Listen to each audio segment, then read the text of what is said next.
Hello students, today are going to discuss about metal and non metal, धातु और अधातु, जो कि है सब्जेक्ट साइंस चैप्टर नंबर 3। इसमें हम लोग पढ़ेंगे धातु और अधातु में अंतर से शुरू करेंगे। तो इसमें क्या है कि हमारे जो वातावरण में बहुत सारे तत्व मिलते हैं। तत्व जो है जिसे हम एलिमेंट भी बोलते हैं, कुछ भी ये ऑक्सीजन हो गया, तुम्हारा कार्बन हो गया, फिर से नाइट्रोजन, फास्फोरस, सभी क्या है एलिमेंट से। तो इन्हें हम लोग कैसे डिवाइड किए हैं धातु और अधातु में। तो यहाँ पे हमारा है कि इसके कुछ गुण धर्म के आधार पर हम लोग बांटेंगे। जैसे कि पहले हम लोग धातु का क्या डिफिनेशन है वो जान लेते हैं। तो धातु जो है जिन तत्वों के बाहरी कक्ष में, बाहरी कोश में 1, 2, 3 इलेक्ट्रॉन की संख्या होती है, उन्हें हम लोग धातु कहेंगे। जैसे कि हम लोग देखें यहाँ पे सोडियम, तो सोडियम का जो परमाणु संख्या है वो है 11। इसको जब हम लोग कोष में बांटेंगे तो ये फर्स्ट घर हो गया, दूसरा और ये तीसरा। फर्स्ट घर में सबको पता है 2 रहता है, सेकेंड में ये 8 और तीसरे में जो बचा वह। तीसरे में कितना है देखो, 1 इलेक्ट्रॉन है। 1 इलेक्ट्रॉन है मतलब कि यह क्या है, धातु है। इसमें हम लोग जानने हैं, अब अधातु के बारे में पढ़ेंगे। अधातु के लिए क्या है देखो, जिन तत्वों के बाहरी कक्ष में 4, 5, 6, 7 इलेक्ट्रॉन हो उन्हें हम लोग अधातु कहते हैं। जिन तत्वों के बाहरी कोश में इलेक्ट्रॉन की संख्या कितनी हो, 4, 5, 6, 7 है, तो वह तत्व क्या है, अधातु है। तो इससे हम लोग जान गए कि अधातु जो होते हैं उनके बाहरी कक्ष में कितने होते हैं, 4, 5, 6 और 7 इलेक्ट्रॉन होता है। जैसे कि हम लोग यहाँ पे देखेंगे, पहला क्या है, क्लोरीन। क्लोरीन जो है एक अधातु है। इसमें क्या होता है हमारा कि टोटल जो इसका परमाणु संख्या है वो है हमारा कितना, 17। इसको अगर हम बांटे तो कैसे बांटेंगे, 2, 8, 7। तो देखो यहाँ पे कितना है, लास्ट में 7 इलेक्ट्रॉन है, मतलब कि यह अधातु है। उसके बाद हम लोग जानेंगे अधातु का एग्जाम्पल कुछ ले लेते हैं, जैसे कि hydrogen, chlorine, fluorine, oxygen, etc। अब आते हैं हम लोग धातु और अधातु में अंतर स्पष्ट करते हैं, डिफरेंस जानते हैं क्या है। फर्स्ट हम लोग धातु के कुछ गुण धर्म होते हैं। जैसे कि धातु जो होता है वह लश्चरस होता है। लश्चरस का मतलब होता है कि वह चमकीला होता है, वह क्या होता है, शाइन करता है। जैसे कि हम लोग अगर ले लेते हैं स्टील, देखो स्टील जो होता है वह क्या करता है, चमकता है। जैसे थाली हो गया स्टील का, वह क्या करता है, लाइटनिंग करता है, चमकता है। दूसरा जो है अधातु, अधातु जो होते हैं वह क्या आते हैं, चमकीले नहीं होते। जैसे कि अगर हम लोग काठ को ले लेते हैं, काठ चमकता है, नहीं चमकता है।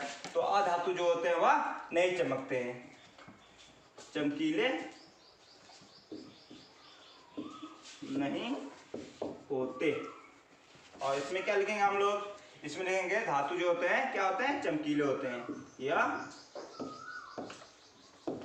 चमकीले होते हैं। दूसरा जो पॉइंट है वह हमारा आएगा, धातु जो होते हैं वह क्या होते हैं, ध्वनिवर्धक होते हैं। ध्वनिवर्धक मतलब क्या होते हैं, वह सोनरस होते हैं। सोनरस मतलब जो साउंड प्रोड्यूस करे। अगर किसी चीज से टकराए तो वह क्या करे, साउंड। जैसे कि हम लोग मंदिर में जो घंटी लगा रहता है वह क्या है, धातु का बना रहता है। जैसे कि वह क्या करे, जब जैसे हम लोग बजाते हैं तो उससे क्या होता है, साउंड, ध्वनि उत्पन्न होती है। उसे हम लोग कहते हैं क्या, सोनरस, मतलब कि ध्वनिवर्धक या ध्वनि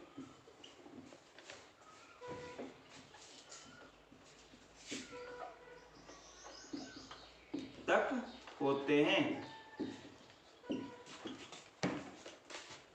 अधातु जो होते हैं वह ध्वनिवर्धक नहीं होते। कैसे कि काठ पे अगर हम लोग मारे तो वह उतना साउंड प्रोड्यूस नहीं करेगा जितना कि हमारा धातु प्रोड्यूस करता है। तो यह ध्वनि वर्धक नहीं होते। देखो चौथा जो होगा हमारा, तीसरा जो आता है वह आता है, धातु जो होते हैं वह क्या करते हैं, तन्य दिखाते हैं। तन्यता मतलब होती क्या है, उसे हम लोग खींचकर लंबे तार में परिवर्तित कर सके।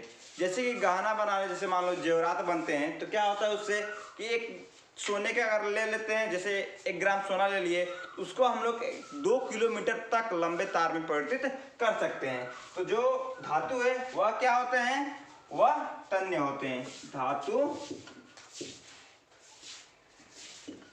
तन्य होते हैं, ठीक है। दूसरा इसमें जब आएगा तो यह अधातु तन्य नहीं होते, तन्य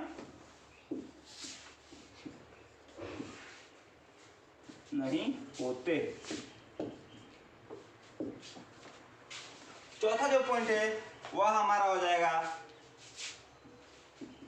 धातु जो होते हैं वह आघातवर्धक होते हैं। आघातवर्धक जिसपे हम लोग घात करने के बाद भी वह सहन कर सके और घात करने के बाद उसे हम लोग एक पतले चादर में परिवर्तित कर सके। जैसे कि एक लोहे को हम लोग अलग अलग आकार में बदल सकते हैं, जैसे कि अलग अलग आकार के हथियार बनाते हैं, जैसे तलवार बनाए, दाव बनाए, बहुत सारे हमारे जो एग्रीकल्चरल जो होता है, जैसे मान लो कृषि क्षेत्र में कुदाल, कुल्हाड़ी आदि सब बनाए जाते हैं। तो धातु जो होते हैं वह क्या होते हैं, आघातवर्धक। धातु आघातवर्ध्य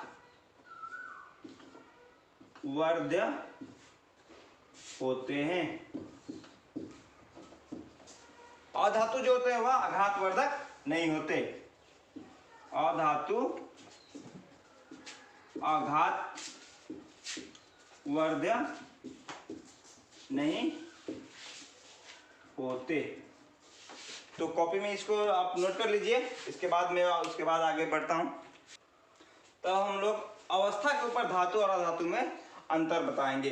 अवस्था, धातु सामान्यतः ठोस और तरल अवस्था में ही पाई जाती है और अधातु जो है वह ठोस, तरल और गैसीय तीनों अवस्था में पाई जाती है। जैसे कि हम लोग धातु को देखे, ज्यादातर लोहा देखे, स्टील देखे, सब ठोस अवस्था में पाई जाती है। तो यह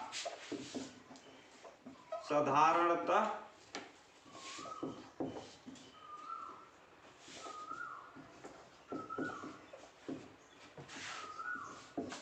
अवस्था में पाई जाती है।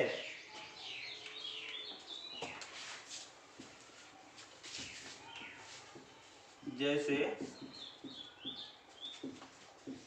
लोहा,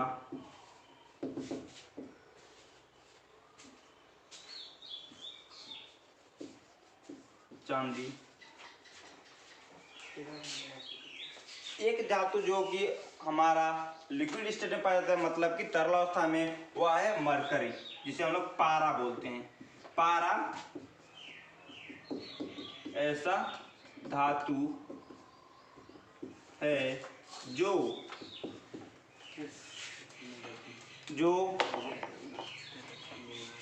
कमरे के तापमान पर तरल रहती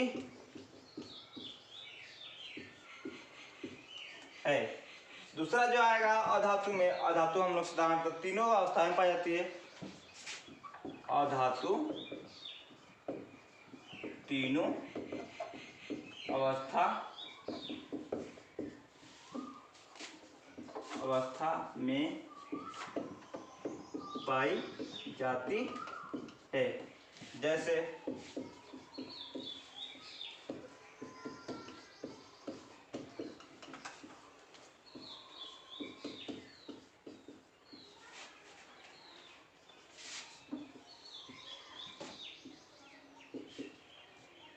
कार्बन, कार्बन और कुछ नहीं, जो कि जला वाला जो काला हमारा कोयला होता है वही कार्बन है।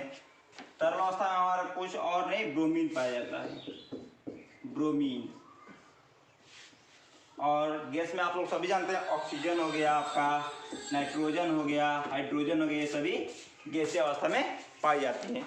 इसके बाद हम लोग जानेंगे धातु और अधातु ऑक्सीजन के साथ अभिक्रिया करते हैं तो वह कैसे ऑक्साइड बनाते हैं कि। अब आते हैं धातु और अधातु को हम लोग तापमान के ऊपर थोड़ा सा इसके ऊपर में जानेंगे। धातु जो होते हैं इनका जो गलनांक होता है वह बहुत अधिक होता है। तो यह उच्च गलनांक के होते हैं, यह निम्न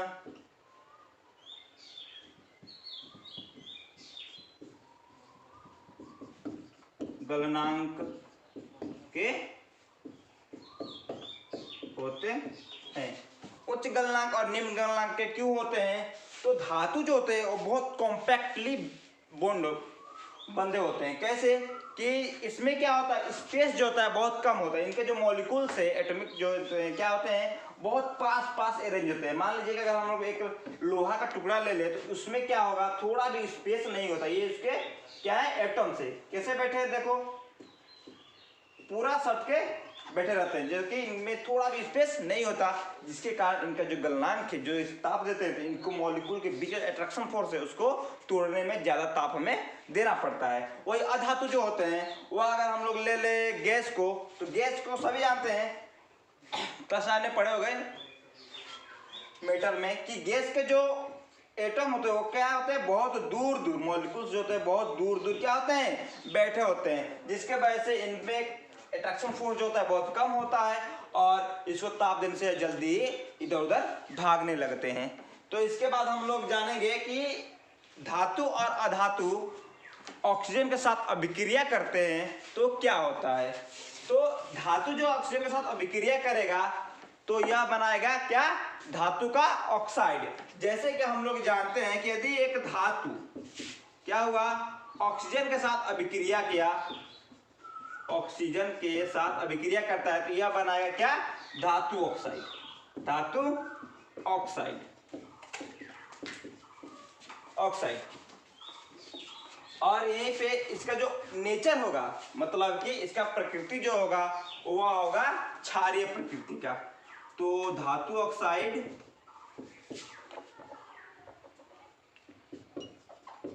क्षारीय प्रकृति के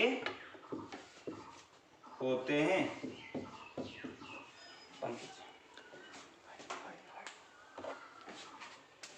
होते हैं। तो इसको आप लोग